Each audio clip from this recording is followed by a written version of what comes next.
You will not use them. Only these pieces. With these part of the pieces, only 4 parts. Yes.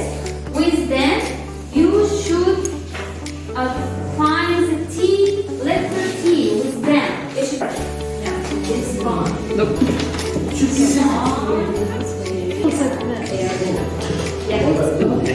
Yeah, it should cover. It's not horizontal. You see pets and teacups. Okay. Good job. All of them should be one size?